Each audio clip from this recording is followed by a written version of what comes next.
Hello everyone, everything! At andito ako ulit na muli. Nagagawa ko ng video. At eto, naggigisa na ako ng bawang at sibuyas as for my feeling sa aking gagawing meat pie. At eto na nga, nilagay ko na rin ang ground pork at sinunod ko na rin yung mushroom. Kaya ayan, sutay-sutay lang guys, halo-halo lang. At sinunod ko na rin yung stock ng onion leeks. Ayan, paghalo-haluin lang silang lahat. And then, nilagay ko na rin yung ating pampalasa, ang oyster sauce.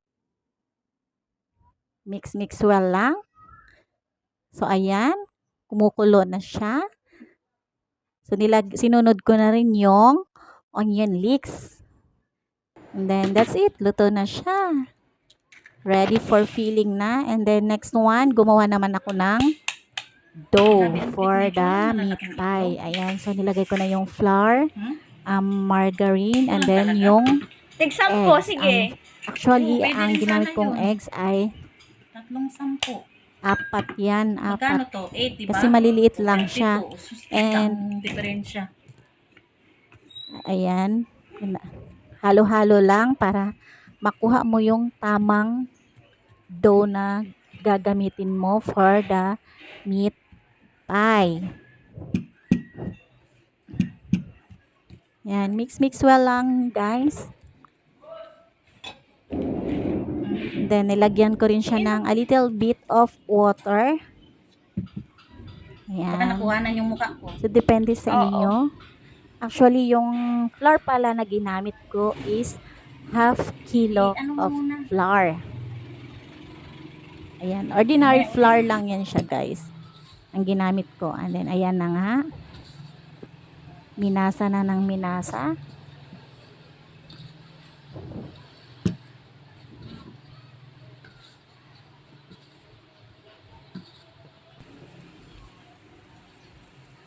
So, ayan na. Hindi pa rin tapos. Ayan.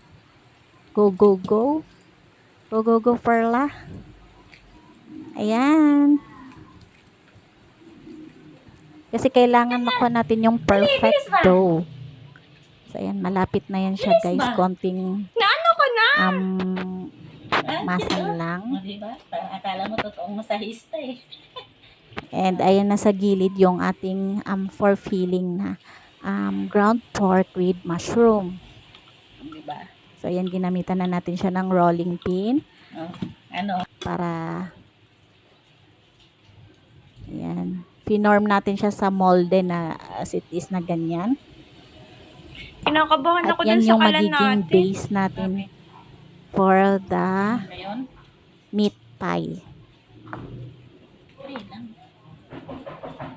So, ganyan lang siya guys, ang pagkakat ng dough.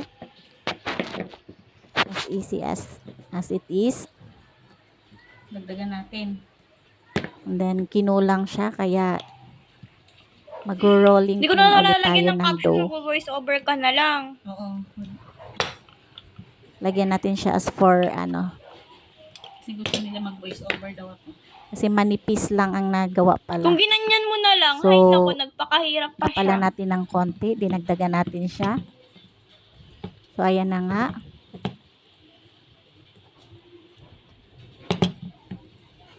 I-form lang natin siya ng katulad ng molde na ginamit natin, yung ating dough. And then, i-press lang, press. Until ma-reach natin yung gusto nating shape. So, that's it. Ayan na. So, same with other mold. Ganyan lang din ang gagawin. Hindi mo na matatapan yan. And then, sinunod na natin yung ating filling, which is yung ating ground pork with mushroom. Na sinotay na natin siya an hour ago. Then, same procedure sa mga sumunod na molde. Ganon lang din yung lagyan lang siya ng tamang filling. Yung para hindi siya magbo-burst out habang niluluto natin siya later on.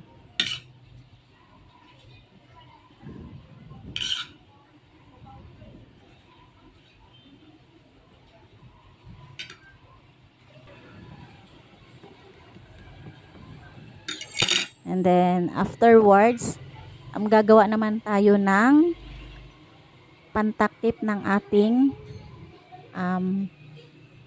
meat pie. Which is yung dough pa rin yun. Yung gagamitin natin na pantakip. Ganyan lang siya. I-cover up lang siya sa ating molde. And then, i-press lang. Press mo lang ng ganyan. And then, para mag-ano siya, mag-close yung ano niya. Yung mga open.